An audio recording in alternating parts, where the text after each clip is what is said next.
네, 반갑습니다. 어반입니다. 오늘 이야기의 주제는요, 왜 2030 젊은 세대들은 국민연금을 폰지 사기라고 생각하는가라는 주제로 이야기를 하려고 하는데, 이게 얼마 전에도 슈카월드에서 좀 많이 화제가 됐던 글이야. 실제로 국민연금 차장을 모시고 나왔고 이런저런 얘기를 하는데, 이야기를 하다가 국민연금과 폰지 사기에 대해서 비교를 한 게 있었거든. 그래서 국민연금은 폰지 사기가 아니다. 그 이유에 대해서는 국민연금은 노후소득을 보장하고 그리고 가입자의 보험료 플러스 기금 운용으로 움직이고 국가가 지급을 보장하고 매월 지급하고 지속 가능성을 위해서 제도 개혁을 하지 않느냐. 근데 폰지의 사기는 언제든지 이제 런칠 수 있고 신규 모집이 멈추면 지급이 중단되고 지속시 구조적으로 붕괴가 될 수밖에 없다. 이런 식으로 이제 얘기를 했는데 이때 채팅창이 완전히 곱창이 났거든. 굉장히 분노했던 거지. 그래서 그 국민연금에 대한 지금 2030에 대한 분노는 실제로 굉장히 어마어마한데, 근데 이건 사실 내가 봐도 굉장히 화가 나는 일이거든. 국민연금에 대한 개혁은 이미 오래전부터 이루어졌어야 되는 것들이야. 이 이야기가 실제로 노무현 대통령 때부터 나왔어. 그 당시에 보건복지부 장관이 유시민이었고, 그때부터 얘기가 나왔는데 이걸 미루다가 거의 뭐 이제 20년이 걸렸지. 20년이 걸리고 나서 개혁을 했는데, 근데도 개 병신같이 개혁을 해버린 거예요. 그러다 보니까 지금 젊은 세대들의 분노는 정말로 어마어마하고, 그리고 실제로 국민연금에 대해서 이렇게 비꼬는 밈도 되게 많아. 국민연금이 세대 간의 연대라면 일본이 조선을 착취한 건 국가 간의 연대다라는 얘기부터 독립운동은 갈라치기다라는 이야기, 이런 이야기들이 굉장히 많거든. 그리고 그 와중에 연금개혁은 지금까지보다 낮게 바뀌었다는 걸 인정해야 된다라는 글이 있었는데, 이거는 뭐였냐면 제메이햄이 나와서 했던 얘기가 정확히 연금개혁이 지금보다 나아졌다, 완벽한 게 어디냐, 약간 이런 식으로 얘기했거든. 여기에 대해서도 이제 말도 안 되는 소리 하지 말고 좀 닥쳐라라는 이야기가 되게 많았지. 그래서 뭐 제메이햄은 뭐 군 가삼죄는 여성을 갈라치게 하고 우롱하는 것이다. 그리고 동덕여대 고소 취하는 게 바람직하다. 뭐 이런 이야기들 해갖고 이런 것들을 보면서 왜 이런 말도 안 되는 소리를 하냐. 그리고 결론적으로 이제 연금에 대한 분노부터 시작해갖고, 내가 지금 보기에 느끼는 거는 지금 젊은 세대들이 개혁신당을 지지를 많이 하잖아. 근데 그 개혁신당을 지지하는 이유 중에 하나는 지금 내가 보면 그거 같아. 결국에는 우리 대한민국 양당 체제였잖아. 근데 사실상 2030 남자는 이 양당 체제에서 항상 외면받아 왔거든. 설국열차 꼬리칸에 불과했다는 거지. 그리고 그걸 알고 있기 때문에 양당은 항상 어떤 식으로 협박을 했냐면, 야, 너 그래서 국힘 뽑을 거야? 아니면, 야, 너 그래서 민주당 뽑을 거야? 이런 걸로 협박을 했잖아.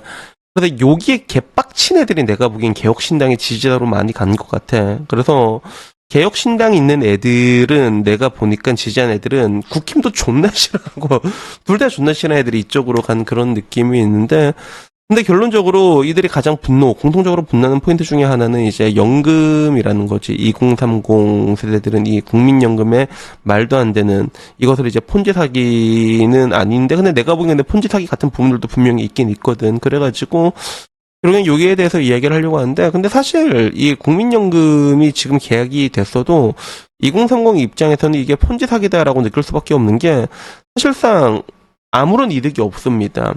그냥 내 이익을 편취해갖고 내 윗세대로 퍼주는 그런 느낌에 가깝거든. 그래서 실질적으로 이건 챗 GPT한테 물어봐도 되게 깔끔하게 얘기해. 2030은 이번 연금에 있어갖고 더 오래 내고 더 많이 내고 쥐꼬리만큼 맞는 최악의 세대 아니냐, 이렇게 얘기를 하는 거야. 그래서 지금 이제 뭐 이제 고갈된다고 해도 2055년이고 이때쯤 2030 애들은 타기 시작할 건데, 이미 수익은 다 거덜났고 잔책만 먹는 구조인데, 보험료는 지금 9%에서 15%까지 올랐고, 얘네들은 또 이걸 수십 년은 납부를 해야 됐고, 그리고 연금액은 고정되거나 축소가 되고, 인구 구조상 또 밑에 세대는 없고, 그리고 정치인, 공무원, 국민연금은 손에 안 대는데, 또 근데 국민연금은 개혁이라면서 자기만 계속 뺏겨. 불공정의 끝판왕으로 느낄 수밖에 없는 거지.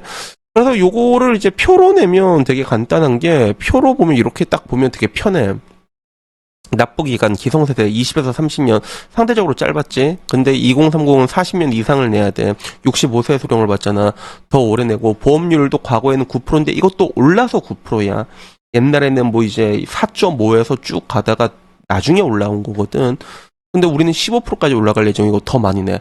더 오래 내고 더 많이 내는데 돈은 더 적게 받고 대체율도 더 적고, 그리고 국가 보전이나 이게 전부 다 역차별 중에 이런 역차별이 없다는 거지. 그리고 여기에 대해 가지고 그나마 이제 좀 정상적인 이야기를 해줬던 사람이 이게 사실 착취에 불과하거든. 짬처리란 말이야. 지금 보면 부동산도 그렇고 전부 다 젊은 세대인데 짬처리를 하고 있잖아. 여기에 대해서 이제 어른답게 이거는 지금 말도 안 되는 개소리다라고 얘기한 사람이 제가 알기로는 국회의원 중에서 이준석, 안철수, 유승민, 한동훈 이 정도로 알고 있단 말이야. 뭐 더 어딘가에 있을진 모르겠지만 유명한 사람들 중에 이 정도만 이제 이 얘기를 했고, 그리고 무엇보다 가장 큰 게 내가 보기에 국민연금의 가장 큰 부분은 나는 연금을 실제로 파는 사람이잖아. 이게 그냥 가장 불공평한 건 뭐냐면 저는 이제 개인연금을 팔고 연금펀드를 파는데 실제로 연금펀드를 여러분들이 이제 가입해 보시면 알겠지만 이게 납입 대비 원금이 2배 이상 낸 게 생각보다 쉽지가 않습니다. 그게. 그래서 변액연금 이런 거 가입한 사람은 10년 지나도 그대로인 경우도 되게 많고, 근데 이거는 변액연금 시스템 자체가 갭 중심 같아 갖고 그런 거긴 한데, 근데 실제로 여러분들이 생각처럼 뭐 이제 주식형의 몰빵을 때려가지고 그게 쭉 간다고 해도 보통 이제 연금은 적립식으로 넣게 되잖아. 그런 것들을 다 감안하게 됐을 때 그 2배, 3배 불린 게 생각보다 되게 쉽지가 않거든, 그게. 근데 문제는 뭐냐면 우리가 지금 내는 국민연금은 그 정도 수준이 아니야. 10배 이상이야, 실질적으로 원금 대비 받는 게. 그래서 저도 옛날에 얘기했지만 저도 저희 부모님 임의가입하시라고 했거든. 실질적으로 나이가 든 사람한테 국민연금이 연금 중에서 가장 좋고, 실제로 직장인이 올린 그런 연금이 난리가 났던 게 연금을 657만 원 냈는데 1억 원을 수령을 한 거야, 벌써부터. 이게 거짓말인 줄 아는데 이게 실제라는 거야. 그리고 저희 아버지도 54 말띠인데 연금 낸 걸 지금 이미 오래전에 만가액을 다 했습니다. 그래서 아버지도 야, 벌써 다 만가액이 됐는데 이러고 있다는 거야. 그래서 사실상 뭔가 이게 국민연금이라는 게 어떻게 보면 부의 재분배 효과도 있잖아. 그러면 이 부의 재분배 효과를 이룬다고 했을 때도 이거는 같은 세대 안에서 이루어졌어야 돼. 틀딱들이면 틀딱들 사이에서 이게 이루어졌어야 되는 건데 왜 틀딱들한테 덮어주고 밑에 애들 안 그래도 힘들어 뒤지려고 하는 애들 얘네들 걸 왜 착취해서 위로 올려주냐는 거지. 이게 가장 큰 국민연금의 구조적인 문제거든. 그리고 또 그걸 떠나가지고 내가 옛날에도 얘기했지만 본 사람 알겠지만 앞으로는 결혼도 못하고 혼자 사는 사람이 많은데, 그리고 보통 남자는 혼자 살잖아. 일찍 뒤져. 일찍 죽는다고. 일찍 죽어요, 여러분. 남자들은 보통 혼자 살잖아. 맨날 술 처먹고 집에 술방 떼굴떼굴 굴러다니고, 평균 수명이 지금 뭐 85세 이런데 남자들은 70 전에 뒤지는 경우가 준내 많습니다, 진짜. 우리는 낸 거 다 증발한다니까. 그러니까 이걸 보면 이제 기가 찰 노릇이지. 그래서 결국에는 진짜 뭐라고 해야 되나. 이 짬처리도 이제 좀 적당히 시켜야지 이걸 이따구로 시켜버리면 이 빡이 안 칠 수가 없어. 그리고 이건 우리는 선택권도 없잖아. 차라리 선택권이라도 주던가 할 건지 말 건지, 뭐 물론 그럼 다 안 하겠지만, 그치? 그러니까 이런 것들에 대해서 굉장히 분노할 수밖에 없는 것 같아. 그래서 이거를 이제는 어떻게든 바꾸긴 바꿔야 되는데 이게 지금 이제 바꿔질란가는 모르겠다. 이미 이미 이 안이 통과가 된 걸로 알고 있거든. 근데 문제는 이런 것들을 보게 되면 느끼는 게, 내가 항상 유사국가라고 굉장히 얘기하는데 대한민국의 이 유사국가의 수준은 이제 이때까지 내가 다 얘기했잖아. 사법부가 얼마나 병신 같고 거의 멕시코 수준의 신뢰도를 가지고 있지, 우리나라 사법부.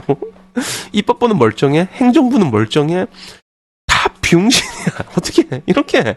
이거 보면 야, 안 망하는 게 진짜 신기하다. 난 지금 와서 보면 그런 것 같아. 지금의 그런 뭔가 대한민국을 보게 되면 망하기 전에 어떻게든 한번 빨대면 더 꼽아서 빨고 나가려고 하는 그런 권력의 싸움으로 보여지거든.